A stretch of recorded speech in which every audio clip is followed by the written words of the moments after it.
The CEO stepped from his limousine to see two small boys selling a scratched toy car. And in that moment, a cold billionaire felt something break inside him. Hello, beautiful souls, and welcome to Ms. Love Stories channel, the place where love, drama, and unforgettable moments come alive. I'm so thrilled you're here, ready to dive into stories that will make your heart race, bring tears, and leave you believing in the power of love. Before we begin, I want to get to know all of you. Comment below and tell me where you're watching from, because in the next video, I'll give a special shout out to some of you amazing viewers from around the world. I can't wait to see how far our love story family reaches. And if you haven't already, make sure to subscribe and hit the notification bell, so you never miss a single emotional journey. Get ready to feel, laugh, cry, and fall in love all over again, because every story we share here is for you. Now, the story begins. Rose. The city glowed under harsh morning light, glass skyscrapers rising like proud metal giants. And at the top floor of the tallest one sat Alexander Cole, a man the media called the Diamond CEO. Sharp-jawed, handsome but sleepless, he stood before his office window with a coffee cup untouched and cold. His suit was perfect. His life was not. People feared him, envied him, respected him, but nobody loved him. And he had stopped expecting them to. His assistant, Nora, entered quietly. "Sir, board meeting at 9. Investors want an update on the Evans merger." Alexander didn't turn. "Cancel the lunch. Approve whatever the lawyers say. And tell PR to prepare a new narrative. Kind, strategic, charitable, whatever sells best." His voice was controlled, smooth as polished steel, expressionless. A mask he had worn for so many years that even he couldn't recall the last time he smiled for real. Down below, far from the polished floors and clean glass, lived Miriam Reyes, a mother of 3, though only 2 of her children walked beside her today. Her twin boys, Ethan and Elijah, 8 years old, identical brown curls and matching stubborn chins, carried a faded box between them. Inside it lay their most precious possession, a red toy car with chipped wheels and fingerprints of childhood joy. Miriam tried to keep her voice cheerful as she knelt to their height.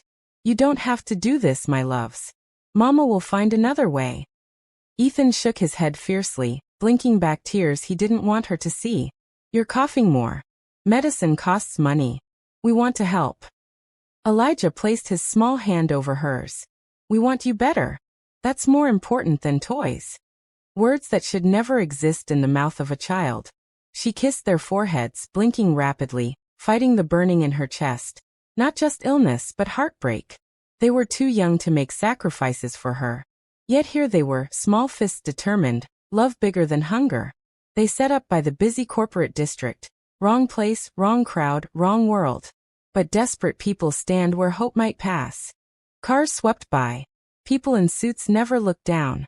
The boys called out with shaky voices. "Toy car for sale. Good condition. Only $20. Please.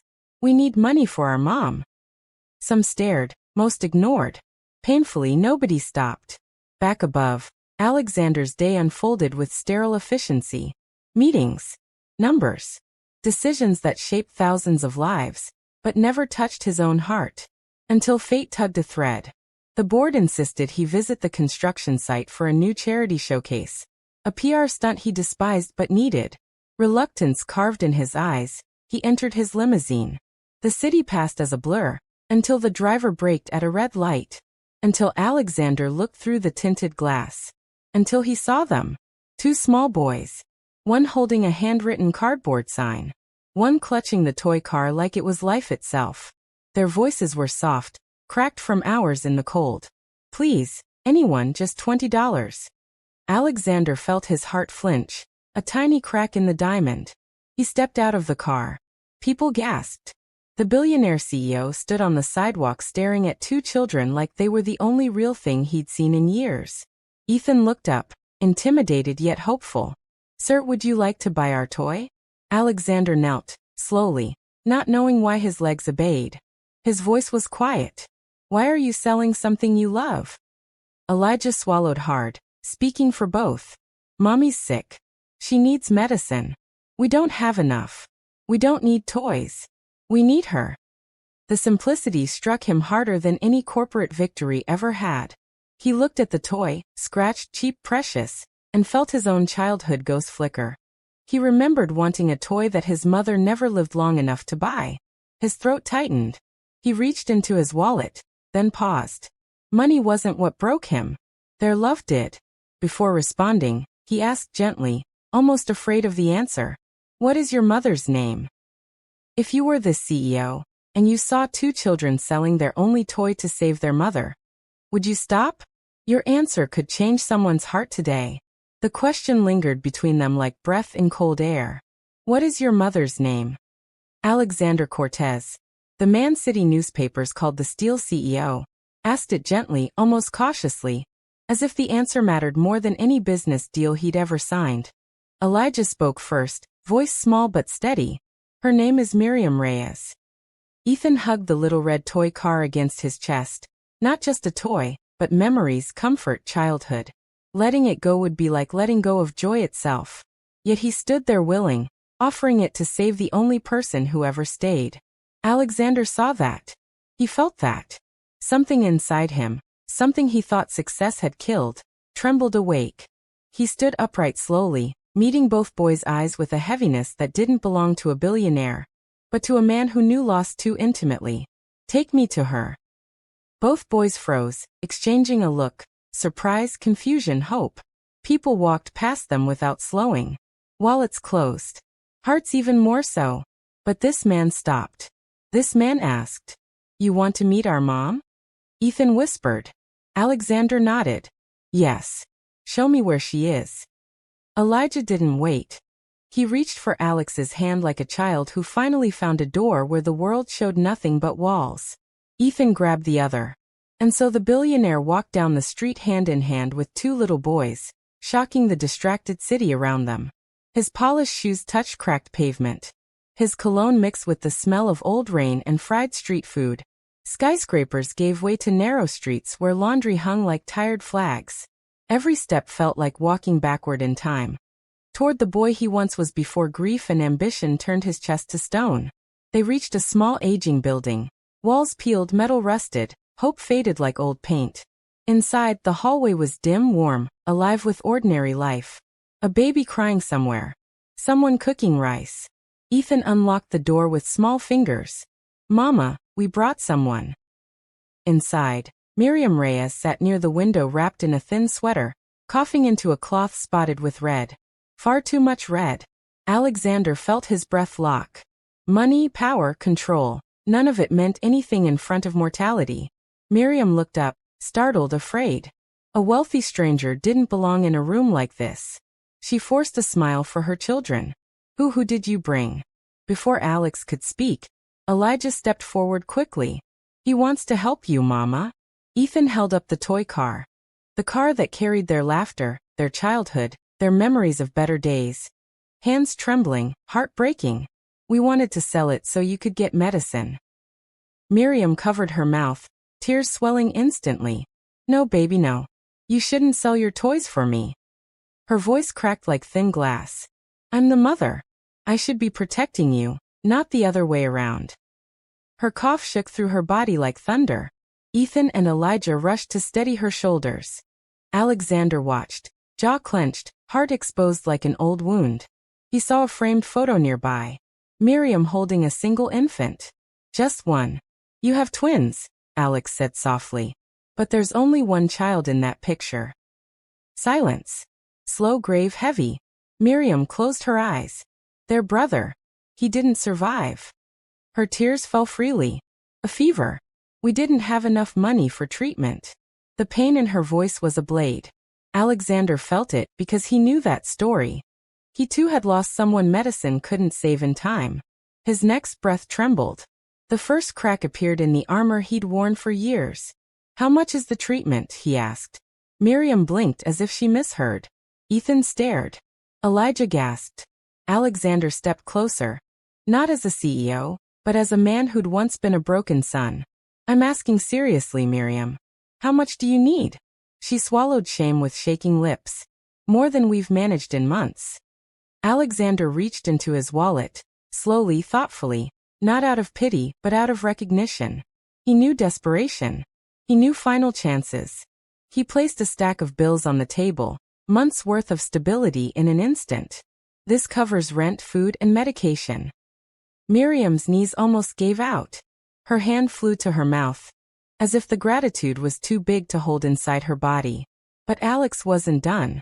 I'll also send a doctor tomorrow, he added quietly. The best I can find. Miriam broke, openly and painfully, collapsing into her sons as they cried into her sweater. Relief flooded the room like sunlight through a cracked window. Alexander stood still, breathing differently, feeling differently. He came to buy a toy. He found 3 lives instead. And something inside him whispered, "Your life just changed too." The hospital smelled of antiseptic and anxious whispers. This time, it wasn't the cold streets or hunger that weighed on Ethan and Elijah. It was fear. The fear of losing their mother, Miriam Reyes. Miriam lay on a stretcher, her face pale beneath the harsh fluorescent lights, a thin blanket over her frail frame. Tubes and monitors traced her heartbeat like fragile threads, each beep a reminder of how delicate life could be. Ethan held her left hand. Elijah held her right, gripping so tightly his knuckles were white. Alexander Cortez, the billionaire CEO, stood at the foot of the bed, powerful in every boardroom he had ever entered, commanding millions with a glance, yet now utterly powerless. "Miriam," he said softly, leaning slightly forward, "you don't have to be strong for anyone right now." She smiled faintly, exhausted but brave.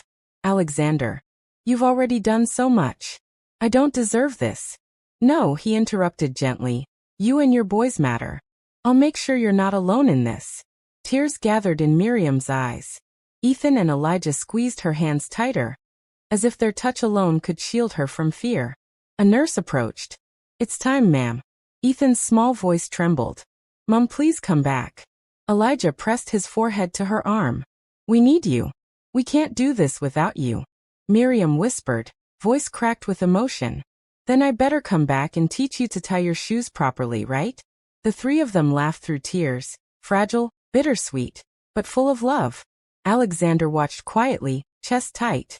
For the first time in years, he realized that no sum of money or achievement could compare to this fragile human connection.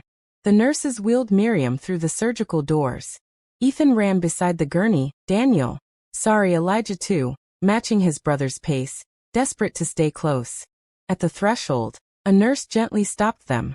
"Only family beyond this point." Alexander didn't hesitate. "They are family," he said firmly. "And so am I." The nurse nodded. The doors closed. The red light above the operating room blinked steadily. Ethan and Elijah curled into the chairs, trembling, while Alexander sat between them. Hours dragged on. Monitors beeped. Coffee grew cold. Time became unbearable. Finally, the door swung open, and the surgeon emerged. He looked at them without expression. The twins held their breath. Alexander's hands tightened over theirs. "The surgery is complete," he said slowly. "And she's alive." Ethan's knees buckled. Elijah cried into Alexander's coat.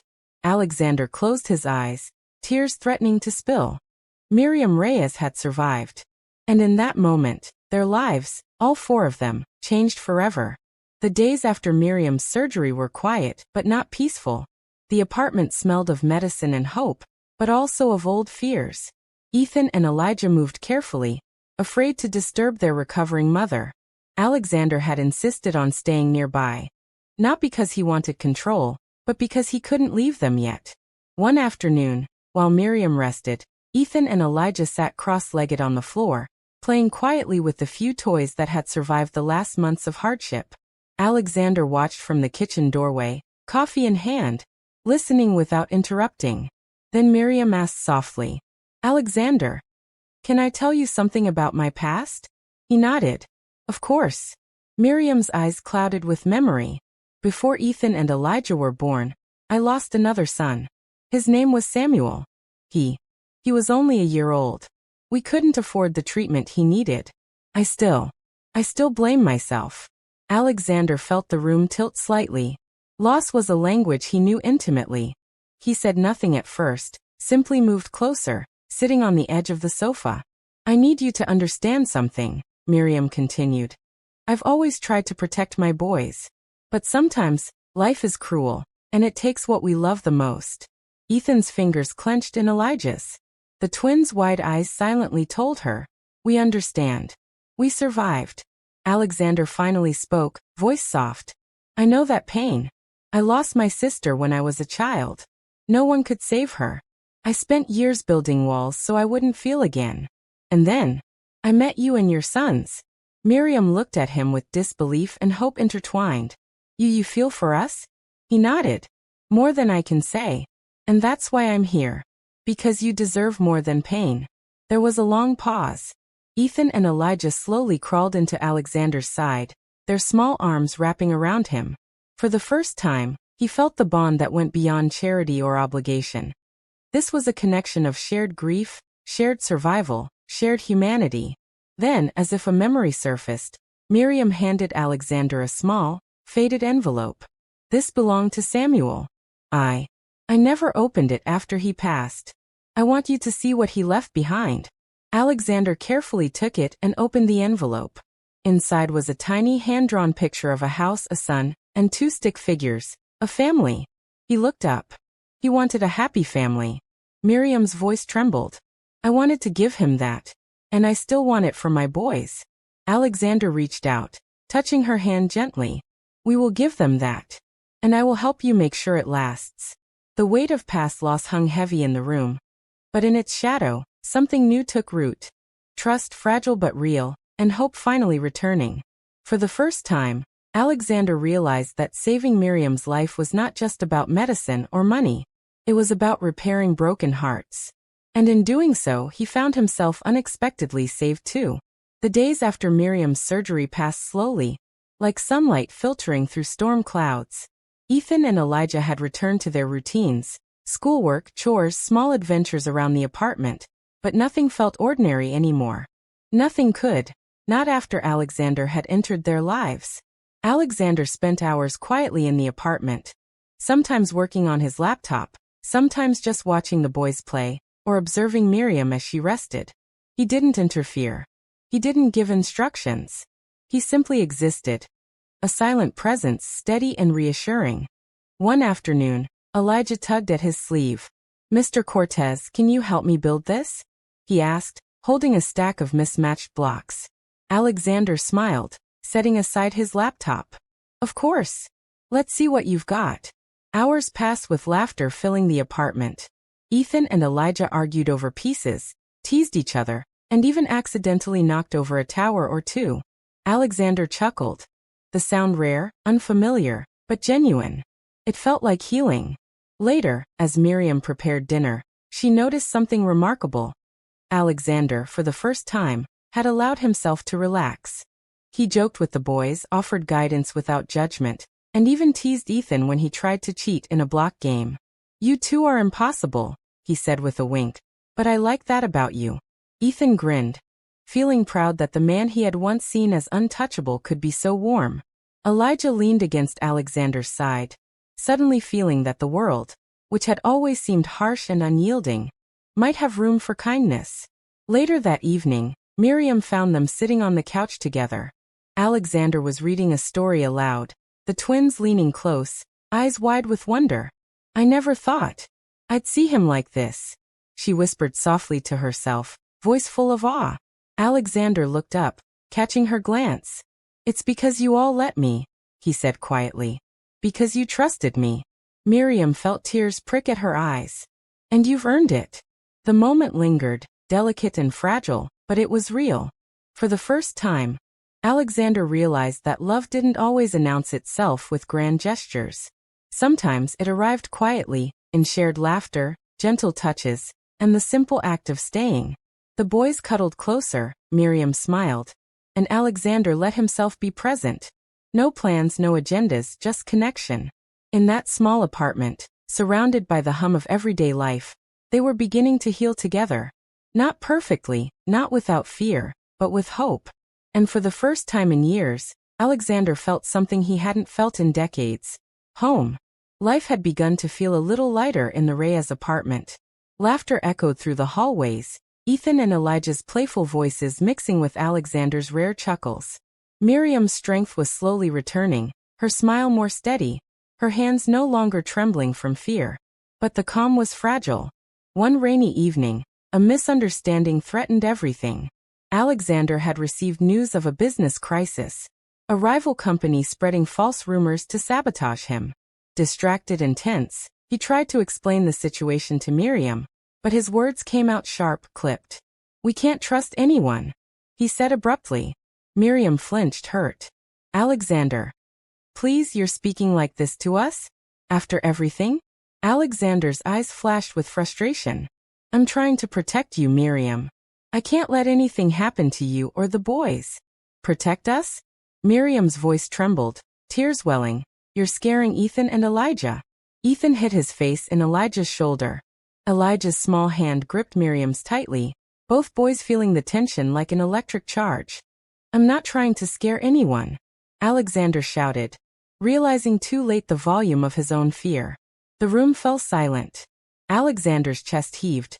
Miriam's eyes were red and the twins were frozen, caught between the adults they loved. Then the unthinkable happened. Ethan, in a small voice filled with tears, whispered, "I think we should go back to the old apartment." Elijah's eyes widened, fear and confusion mingling. Yeah, maybe things were simpler before. Alexander felt a pang in his chest. The boys' trust, built so painfully, was cracking. He knelt down, trying to meet their eyes, but Miriam gently pulled him back. "They're scared, Alexander. And so am I." The tension lingered. For hours, the four of them sat in silence, hearts pounding, afraid that a single word could shatter what they had painstakingly built. That night, Alexander realized, protection without understanding could destroy love. And Miriam understood. Even the strongest hearts could break under pressure. By the time the rain stopped, they had survived the storm externally. But inside, a fragile fissure had formed. One that could only be repaired with courage, honesty, and vulnerability. Alexander stared out the window at the city lights. He whispered softly, almost to himself, "I will not let this bond be destroyed. I swear it." And somewhere, deep inside, Miriam and the boys hoped he could keep that promise. The storm of words had passed, but the echoes remained.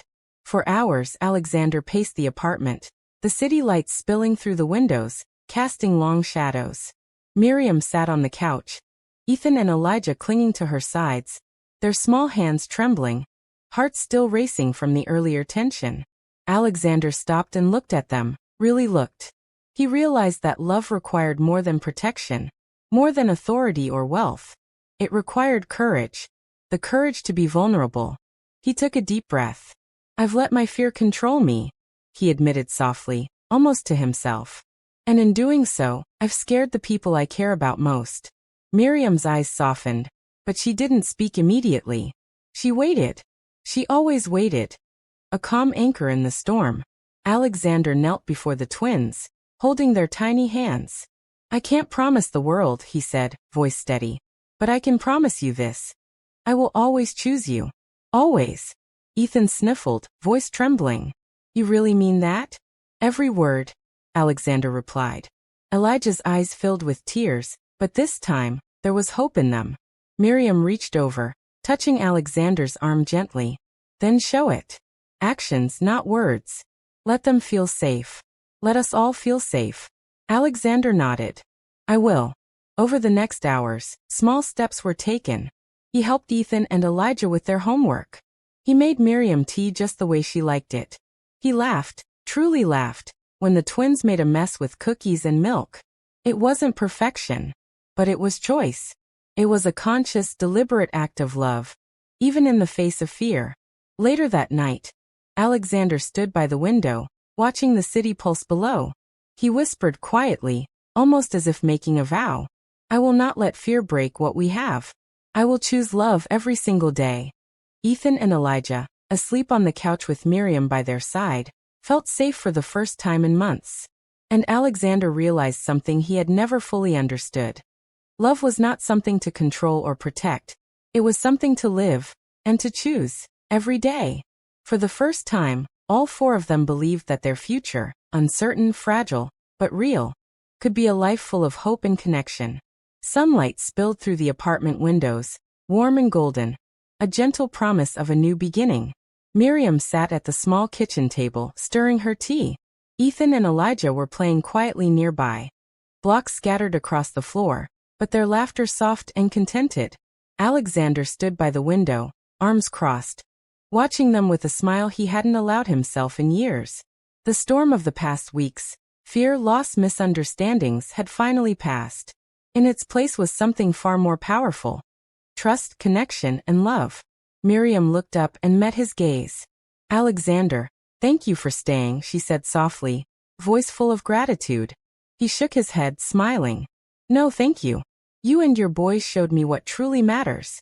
Ethan ran up and hugged his mother, then Elijah joined.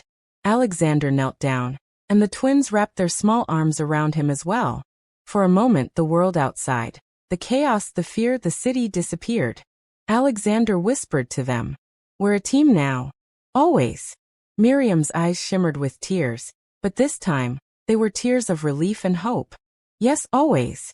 Later, as they prepared for the day, Ethan and Elijah clutched Alexander's hands, chattering about school, toys, and adventures. Alexander laughed, real and unguarded, as Miriam joined in. The apartment filled with warmth and light. The trials they had endured, near loss, fear, and misunderstanding, had not broken them. Instead, they had forged a bond stronger than any obstacle. Alexander realized that wealth and power could never replace this. The quiet moments of love, the fragile but steadfast trust, the daily choice to be present. As the family gathered for breakfast, Alexander took a deep breath. He had chosen love. Every day he would choose it. And now, surrounded by Miriam and the boys, he finally felt complete. Ethan looked up, eyes bright. "Alexander, can we play after breakfast?" Elijah nodded eagerly. "Yes." Alexander chuckled, lifting both boys into a hug. "Of course.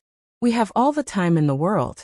And for the first time in their lives, all four of them, Alexander, Miriam, Ethan, and Elijah, felt truly holy, safe, and loved. The future was uncertain, but together, they knew they could face anything. Their lives had changed forever, and this time for the better. Thank you so much for watching this story all the way to the end. Your time, your support, and your presence here mean more than words can say. If this story touched your heart, inspired you, or kept you watching, please make sure to subscribe to the channel for more emotional stories like this one. And don't forget to turn on the notification bell. That way, you'll never miss a new upload. Until next time, stay blessed, stay strong, and keep believing in love. See you in the next story.